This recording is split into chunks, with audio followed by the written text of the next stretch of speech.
नमस्कार. आजच्या या सविस्तर विश्लेषणात आपण आयुर्वेदिक स्किनकेअर आणि दिनचर्या या अत्यंत रंजक विषयाचा वेध घेणार आहोत. बाजारात उपलब्ध असलेल्या हजारो केमिकल प्रॉडक्ट्सच्या गर्दीत खऱ्या अर्थाने नैसर्गिक आणि दीर्घकाळ टिकणारे सौंदर्य घरच्या घरी कसे मिळवावे यावर आपण आज लक्ष केंद्रित करणार आहोत. चला तर मग थेट सुरू करूया. आता सुरुवातीलाच आधुनिक काळातील सौंदर्याच्या संकल्पनेला एका गहन प्रश्नाने आव्हान देऊया. खरे सौंदर्य खरोखरच एखाद्या कॉस्मेटिकच्या बाटलीतून मिळू शकतं का, की त्याची सुरुवात कुठेतरी आपल्या आतून होते? प्राचीन आयुर्वेदिक तत्त्वज्ञान सांगतं की सौंदर्य हे काही फक्त वरवरचे लेपण नाही, तर ते आपल्या अंतर्गत आरोग्याचे थेट प्रतिबिंब असते. महागड्या क्रीम्सपेक्षा आपल्या साध्या दैनंदिन सवयी खऱ्या अर्थाने चेहऱ्यावर तेच कसे आणू शकतात हे पाहणं खरंच खूप रंजक ठरणार आहे. आजच्या आपल्या या विश्लेषणाचे प्रमुख टप्पे असे असतील: अंतर्गत आरोग्य आणि बाह्य सौंदर्य, दिनचर्या म्हणजेच रोजचा दिनक्रम, त्वचेचा प्रकार ओळखणे, पारंपरिक उठणे आणि मास्क, वर्ण उजळवणाऱ्या काही खास वनस्पती आणि शेवटी आहार, झोप आणि तेज यांचा संबंध. तर वळूया आपल्या पहिल्या भागाकडे, अंतर्गत आरोग्य आणि बाह्य सौंदर्य, ज्यावर संपूर्ण आयुर्वेदिक तत्त्वज्ञान आधारित आहे. आयुर्वेदानुसार चांगल्या त्वचेचे मूल्यांकन करण्यासाठी प्रामुख्याने 2 गोष्टी पाहिल्या जातात: प्रभा आणि छाया. आता हे काय आहे? तर प्रभा म्हणजे दुरूनही लक्ष वेधून घेणारी ती नैसर्गिक चमक, आणि छाया म्हणजे अगदी जवळून दिसणारी त्वचेची मूळ रंगत. आणि सर्वात महत्त्वाची गोष्ट म्हणजे या दोन्ही गोष्टी आपल्या त्वचेमध्ये असलेल्या भ्राजक पित्त नावाच्या एका अंतर्गत ऊर्जेवर अवलंबून असतात. थोडक्यात सांगायचे तर हे भ्राजक पित्तच त्वचेची नैसर्गिक रंगत आणि तेज राखण्याचे मुख्य काम करत असते. आता इथे एक अत्यंत भक्कम ऐतिहासिक आणि शैक्षणिक पुरावा आहे. चरक संहितेमध्ये वर्णकर्म या संकल्पनेचा स्पष्ट उल्लेख आढळतो. वर्णकर्म म्हणजे अशी एक प्रक्रिया जी आपले रक्त शुद्ध करून आपली नैसर्गिक रंगत सुधारते. हे काही वरवरचे मलमपट्टी करण्याचं काम नाहीये बरं का, तर शरीरातील अशुद्धी दूर करून त्वचेला मुळापासून निरोगी बनवण्याचे हे एक प्राचीन आणि सिद्ध झालेले शास्त्र आहे. आता आपण दुसऱ्या भागाकडे जाऊया, जो आहे दिनचर्या, म्हणजेच आपल्या रोजचा दिनक्रम आणि सौंदर्याची खरी गुरुकिल्ली. खऱ्या आणि दीर्घकाळ टिकणाऱ्या सौंदर्यासाठी ही दिनचर्या अत्यंत महत्त्वाची भूमिका बजावते. दिनचर्या म्हणजे फक्त चेहऱ्याला एखादी क्रीम लावणे असा अजिबात होत नाही. तर सकाळी उठल्यापासून ते अगदी रात्री झोपेपर्यंत आपण ज्या आरोग्यदायी सवयी पाळतो त्याला दिनचर्या म्हणतात.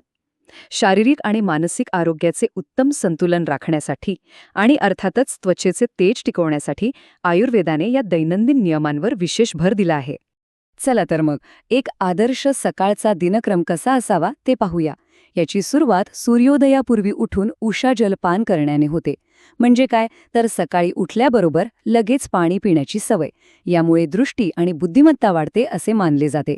त्यानंतर शरीर आणि मन ताजेतवाने करण्यासाठी योग आणि सूर्यनमस्कार. आणि मग मुख प्रक्षालन म्हणजेच स्वच्छ पाण्याने चेहरा धुणे, ज्यामुळे रात्रभरात जमा झालेली घाण आणि मुरुमे दूर होण्यास मदत होते. पण नुसता चेहरा धुवून भागत नाही.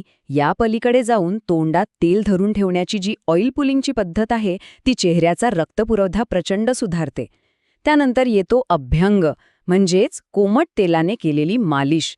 हे शरीरातील सर्व विषारी घटक किंवा टॉक्सिन्स बाहेर काढते आणि अकाली वृद्धत्व दूर ठेवते. आणि हो, उद्वर्तन म्हणजेच आयुर्वेदिक चूर्णाने केलेला मसाज विसरून चालणार नाही.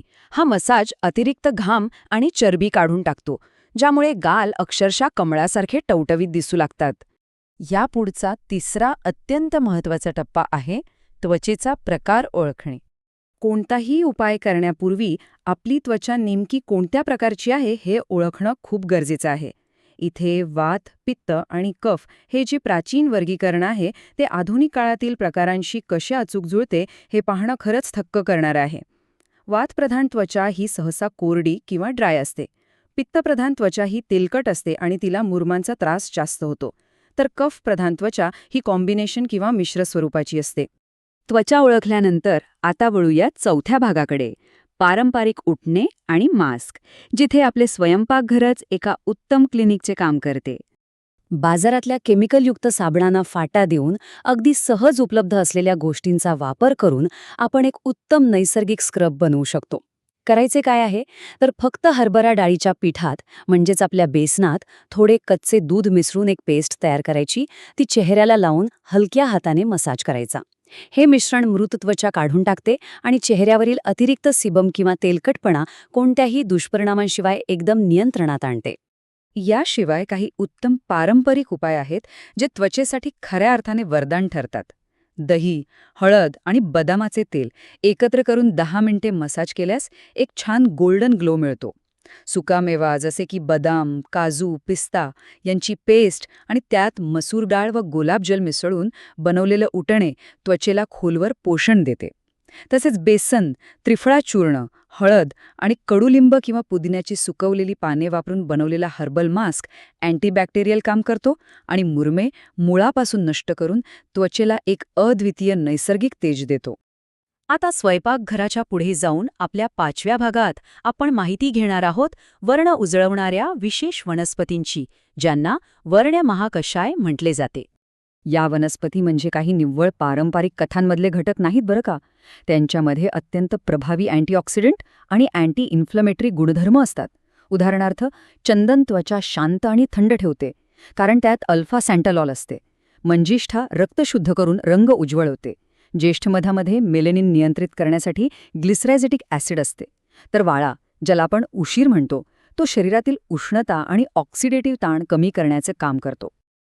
सर्वात रंजक गोष्ट म्हणजे आयुर्वेद शतानुशतके जे सांगत आला आहे त्यावर आता आधुनिक विज्ञानाने सुद्धा शिक्कामोर्तब केले आहे. संशोधनानुसार या सर्व औषधी वनस्पती टायरोसिनेज नावाच्या एन्झाईमला रोखण्याचं काम करतात. मेलेनिनच्या निर्मितीतील हे सर्वात महत्त्वाचे एन्झाईम आहे आणि म्हणूनच हे उपाय काळे डाग कमी करून रंग नैसर्गिकरित्या उजळण्यास इतकी मोठी मदत करतात. म्हणूनच इथे एक थेट तुलना पाहणे गरजेचे आहे. रासायनिक सौंदर्य प्रसाधने अगदी झटपट आणि वरवरची चमक नक्कीच देतील, पण त्यांच्या दुष्परिणामांचा धोका कायम असतो. याउलट आयुर्वेदिक वनस्पती आणि उपचार पद्धती रक्ताचे शुद्धीकरण करून आणि भ्राजक पित्ताचे संतुलन साधून अगदी खोलवर आणि कायमस्वरूपी पोषण देतात. हाच तो खरा फरक आहे जो आपण समजून घेतला पाहिजे. आणि आता वळूया आपल्या शेवटच्या आणि 6व्या भागाकडे. आहार, झोप आणि चेहऱ्यावरील तेज, जे खऱ्या अर्थाने सौंदर्याचे मूलभूत स्तंभ आहेत. एक गोष्ट कायम लक्षात ठेवली पाहिजे की चमकदार चेहरा कॉस्मेटिकच्या दुकानात नाही, तर आपल्या डायनिंग टेबलवर तयार होतो. दररोजच्या आहारात दूध, तूप आणि ताज्या फळांचा समावेश असेल तर त्वचेला आतील मिठाचे प्रमाण जास्त असेल तर मात्र लवकर सुरकुत्या पडणे, केस पांढरे होणे आणि टक्कल पडणे यांसारखी अकाली वृद्धत्वाची लक्षणं अगदी स्पष्टपणे दिसून येतात. आहारासोबतच मानवी जीवनाचे संपूर्ण संतुलन त्वचेच्या आरोग्याशी घट्ट जोडलेले आहे. यात सर्वात मोठा वाटा आहे तो शांत झोपेचा. जर पुरेशी आणि योग्य झोप मिळाली तर मन शांत राहते, त्वचेवरील तो निस्तेजपणा निघून जातो आणि मुरमांसारखे संसर्ग आपण अगदी सहजपणे टाळू शकतो. या संपूर्ण विश्लेषणाचा समारोप करताना एका अत्यंत महत्त्वाच्या प्रश्नाचा विचार करणं भाग आहे. जर त्वचा हे आपल्या अंतर्गत आरोग्याचा आरसा असेल तर आपली सध्याची दिनचर्या आणि दैनंदिन सवयी त्यावर नेमके काय प्रतिबिंबित करत आहेत?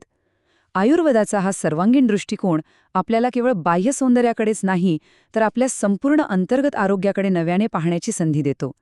या माहितीपूर्ण प्रवासात सहभागी झाल्याबद्दल खूप खूप धन्यवाद.